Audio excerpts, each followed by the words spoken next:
அன்பானவர்களை வார்த்தைகளை ஒவ்வொருத்தரும் வேத புஸ்தகத்துல ஆண்டவரோடு பேசின ஒவ்வொரு மனிதர்களையும் பார்த்தா அவர்கள் உபயோகப்படுத்தின வார்த்தைகள் ஒன்றுதான் இருக்கும்.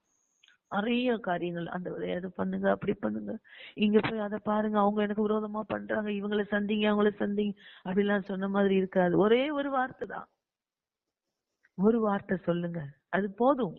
என் வீட்டுல இருக்கிற வேலைக்காரன் உடம்பு சரியில்லாம இருக்கான் பாருங்க, அவன் சுகமாயிருவான்னு சொன்னார். ஒரு வார்த்தை மட்டும் சொல்லுங்கன்னு சொன்னான். அவன் ஆண்டோட்ட கேட்ட வார்த்தை ஒண்ணுதான், என் வீட்டுல இருக்கிற வேலைக்காரன் சுத்தமாயிருவான், சுகமாயிருவான் அப்படின்னு.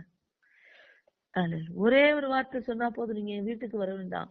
என் வீட்டுல நான் வர்றதுக்கு ஆள் இருக்கு, போனா போறதுக்கு ஆள் இருக்கு, அந்த மாதிரி இருக்கு. ஆனா நீர் வருவதற்கு நான் பார்த்தது கிடையாது. நீங்க எங்க இருந்து ஒரு வார்த்தை சொல்லுங்க அப்படின்னா, இஸ்ரவேலுக்குள்ள இப்படிப்பட்ட ஒரு இதை பார்க்கவே இல்லை. நான் ஆண்டவரை ஆச்சரியப்படக்கூடிய அளவுக்கு பேசுறான்.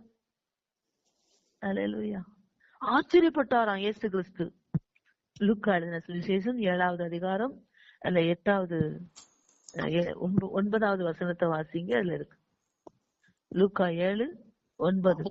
அவன் அவரை இஸ்ரேலுக்கு கொண்டு போய் தேவாலயத்து உப்பரிகையின் மேல் அவரை நிறுத்தி, லூக்கா 7வது அதிகாரம் 9வது வசனம்.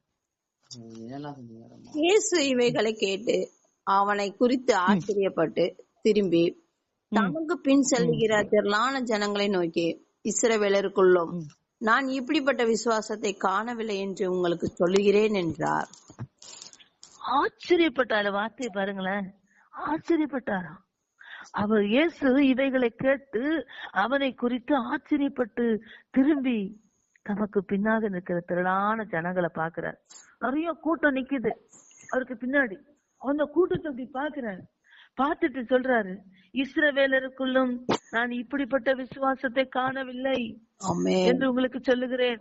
மற்ற மனிதர்களுக்கு சொல்லுகிறார், இப்படிப்பட்ட ஒரு மனுஷனை நான் பார்க்கவே இல்லை, இப்படிப்பட்ட ஒரு விசுவாசத்தை நான் பார்க்கவே இல்லை அப்படின்னு மற்ற மனிதர்களுக்கு சொல்லுகிறார் இயேசு கிறிஸ்து.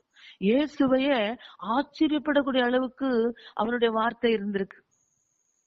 8வது வசனத்துல அவன் சொல்றான், நான் என் அதிகாரத்துக்கு கீழ்பட்டவனா இருந்தும் எனக்கு கீழ்பட்டு இருக்கிற சேவகரும் உண்டு.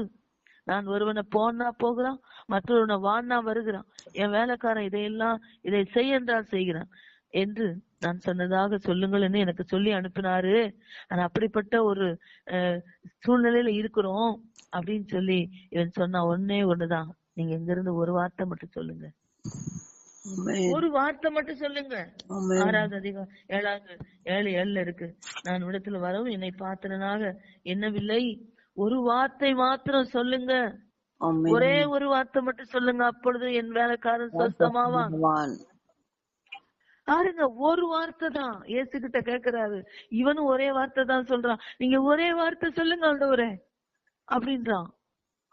அவருக்கு ஆச்சரியமாயிட்டு, நம்மள வான்னு கூட கூப்பிடல, நம்மள வந்து என் வீட்டுக்கு என்னுடைய வேலைக்காரனை தொட்டு சுகமாக்குங்கன்னு சொல்லல, நீங்க வந்து பாருங்களேன் அப்படின்னு சொல்லல, நீங்க என் வீட்டுக்கு வந்து ஜெபிங்கலன்னு சொல்லல, உங்க இருந்துட்டே நீங்க ஒரு வார்த்தை சொல்லுங்க அது போதும் அப்படின்னா பாருங்க, எவ்வளவு பெரிய வார்த்தை.